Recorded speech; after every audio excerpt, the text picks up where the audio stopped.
Départ de Tanjore en direction de Chettinad, destination Madurai. Visite d'une fabrique familiale d'objets en métal. Tout d'abord, confection de l'objet en cire. Cet objet sera ensuite placé à l'intérieur d'une poterie.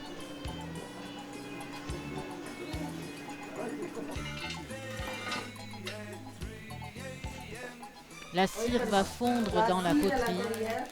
Qu'on a vu là-bas, moule.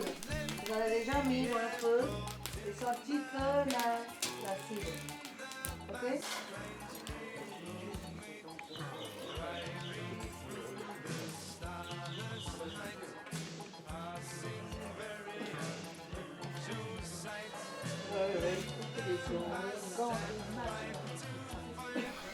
Ne restera plus qu'à verser le métal fondu dans la poterie qui aura la forme de l'objet en cire qui a fondu.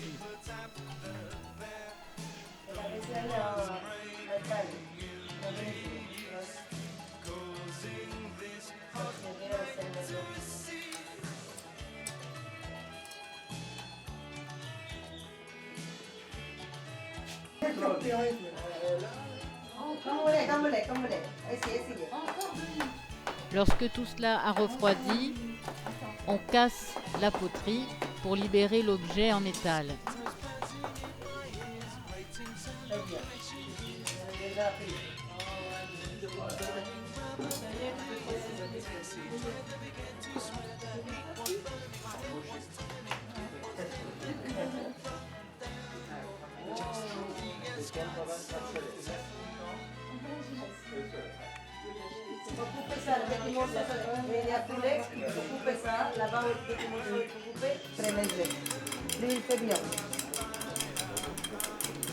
Il faut ensuite lisser l'objet.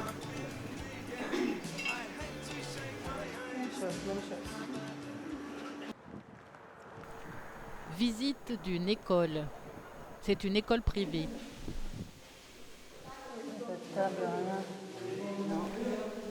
Les Indiens parlent deux langues. Leur langue maternelle, ici au Tamil Nadu, c'est le tamoul. Et la langue officielle est l'anglais. Tous les Indiens l'apprennent très tôt à l'école.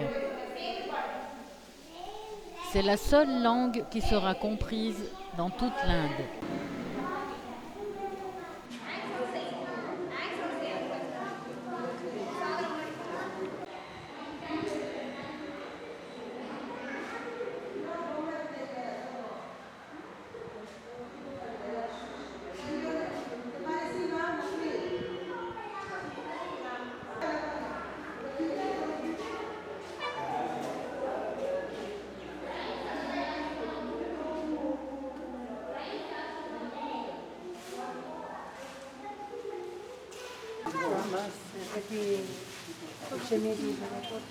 Oui, j'ai apporté quelque chose, oui. J'apporte ici. Ils sont tout petits. Ils sont tout petits, ces petits cœurs.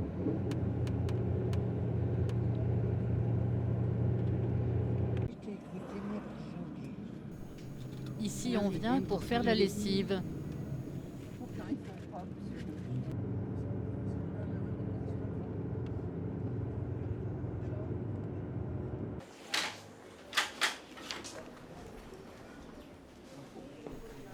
Visite d'une fabrique traditionnelle de tissus.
Chettinad, au sud de l'État du Tamil Nadu. Nous avons l'impression d'être parachutés dans une ville fantôme. Et en effet, nul habitant dans ces somptueux palais. Les Nathu Kothai Chettiar, communauté prospère dans le domaine des affaires et de la banque, ont en effet émigré en Asie du Sud ou en Asie du Sud-Est, en particulier au Sri Lanka et en Birmanie, au XIXe et au début du XXe siècle. C'est au milieu du XIXe siècle que les marchands chettiars font bâtir les palais de cette région, grâce à l'argent amassé avec leurs activités économiques en Asie. Ces maisons sont de styles divers, inspirées du style britannique, du néo-baroque ou encore de l'art déco. Les constructions prirent fin après l'indépendance de l'Inde en 1947, la prospérité des Chettiars prenant fin. Beaucoup de ces palais sont vidés, mais ils appartiennent toujours aux descendants ou bien ils sont simplement gardés. Ils coûteraient si cher à l'achat qu'ils ne peuvent être vendus entiers. Alors, ils sont vendus par portions comme matériaux de construction.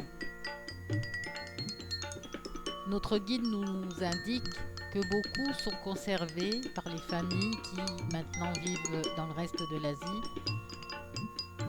pour venir faire avec leur famille les mariages ou fêter les gros événements.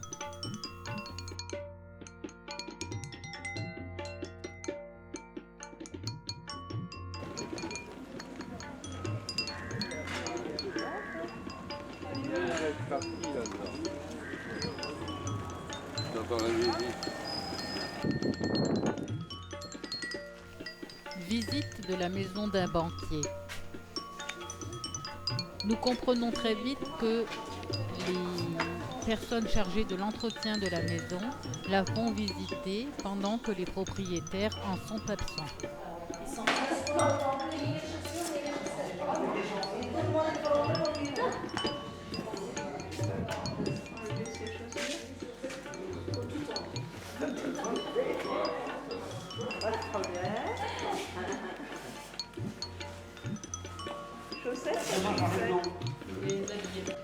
C'est en bois de teck.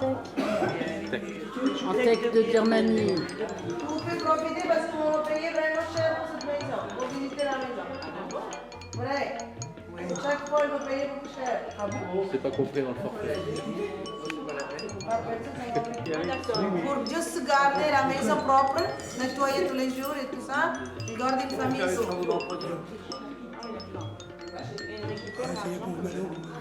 Bah, c'est bien pour tout le monde ça. On va faire comme ça.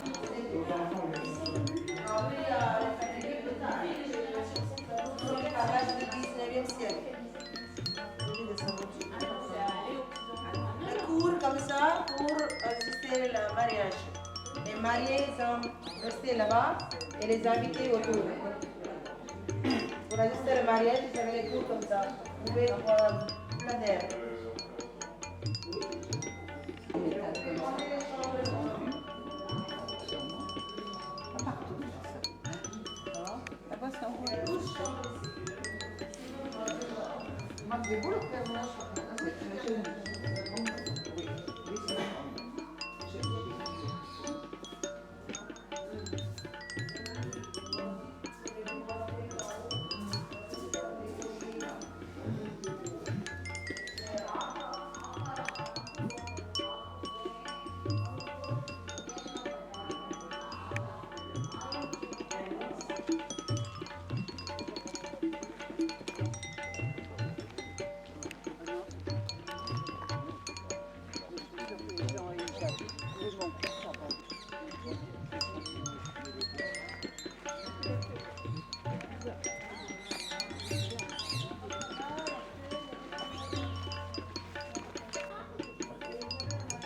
les refermer d'abord.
bouteilles de gaz sont offertes par l'État sur présentation du livret de famille.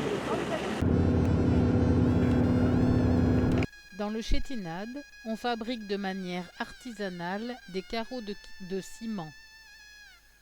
Ils sont très brillants et décorés de motifs variés, appelés Atangouti Thais, du nom du village de Chétinade qui en a développé le procédé. Les dalles sont faites à partir d'argile que l'on trouve localement. Les couleurs sont mélangées à du ciment blanc et versées dans un moule sur une base de verre, ce qui permet de donner à la tuile une surface lisse et brillante.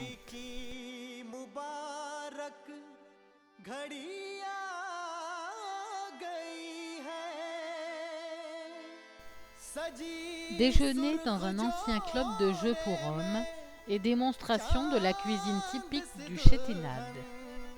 En guise d'assiette, nous avons une feuille de bananier et la maîtresse de maison nous donnera la recette de tous les mets que nous aurons dégustés, avec grand plaisir.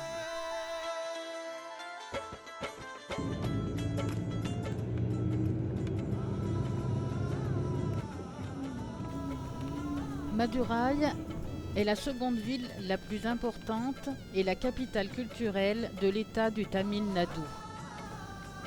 Madurai a une histoire de quelques 2500 ans et était un centre commercial que connaissaient les Romains. Madurai est une des villes les plus anciennes de l'Inde et figure parmi les plus vieux centres urbains continuellement habités au monde. Elle est aussi connue pour abriter de nombreux temples. Le temple de Meenakshi, il est situé au cœur de la ville et il attire des milliers de touristes et de pèlerins. Nous irons le visiter tout à l'heure.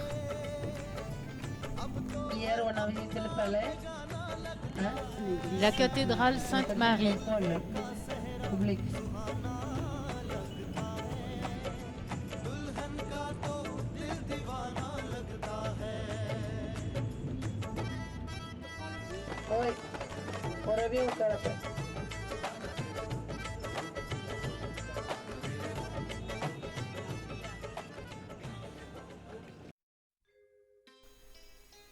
Le palais Tirumalai Nayak. Il fut construit en 1636 pour Tirumalai Nayak, grand bâtisseur et protecteur des arts, souverain de Madurai. À l'origine, le complexe royal était 4 fois plus grand. Des murs de 12 mètres de haut font le tour de l'ensemble sur près d'1 kilomètre. Le centre du palais est occupé par une grande cour rectangulaire entourée de galeries voûtées de 20 mètres de haut, soutenues par des piliers monumentaux caractéristiques de l'architecture dite Nayak.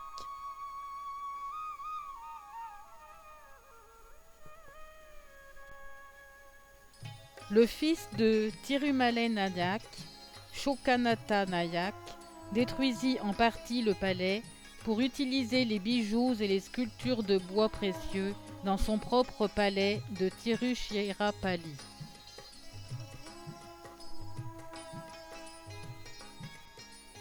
Au XIXe siècle, les Anglais entreprirent des restaurations.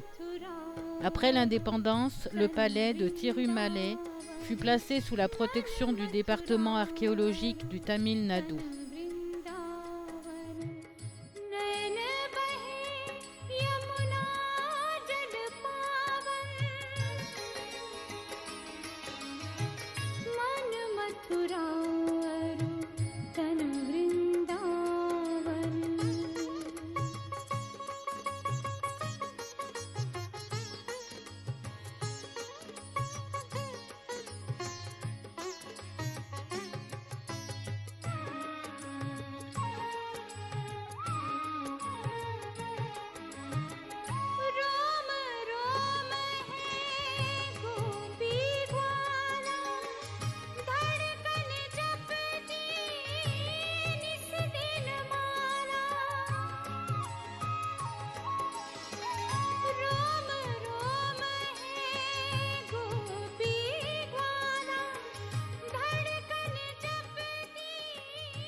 Nous sommes au pied du temple de Meenakshi.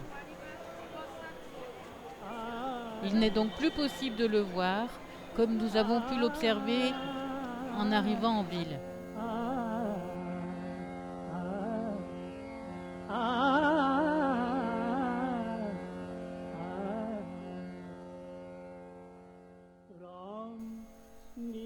Ce temple est immense. Pour en trouver l'entrée, nous allons encore marcher à travers la ville. Cela nous permet aussi, bien sûr, de pouvoir le découvrir depuis l'extérieur.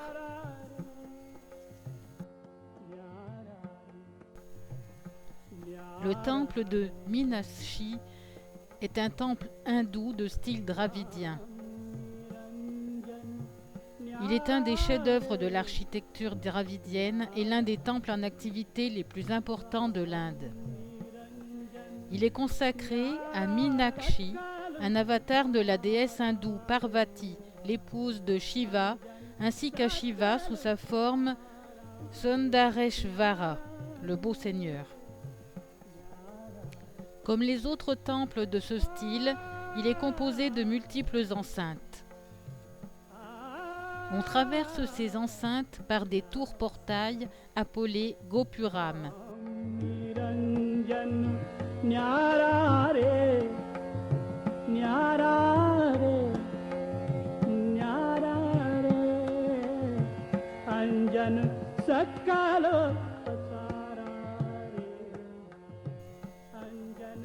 Ces Gopurams sont décorés d'un foisonnement de statues colorées. Le temple compte 11 Gopurams, d'une hauteur de 45 à 50 mètres. Le plus haut est le Gopuram Sud qui s'élève à 60 mètres, ce qui en fit le bâtiment le plus haut d'Asie durant plusieurs siècles. Les sculptures sur les murs et les Gopurams seraient au nombre de 33 000.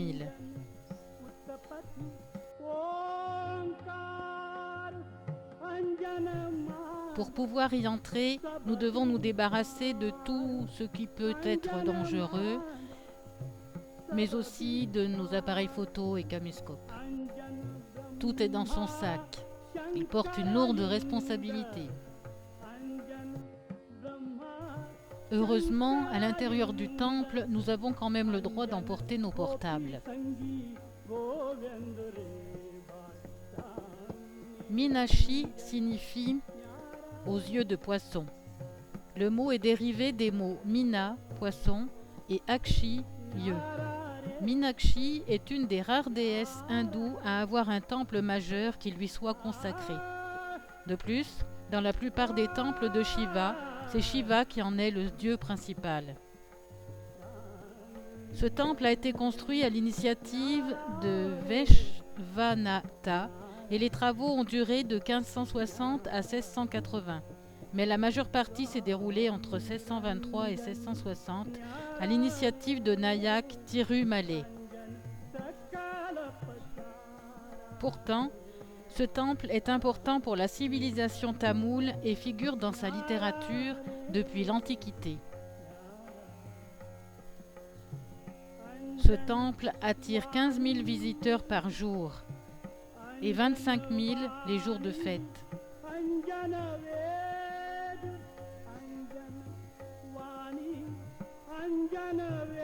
Le festival annuel de Tirukalyanam en avril-mai dure 10 jours et attire 1 million de visiteurs.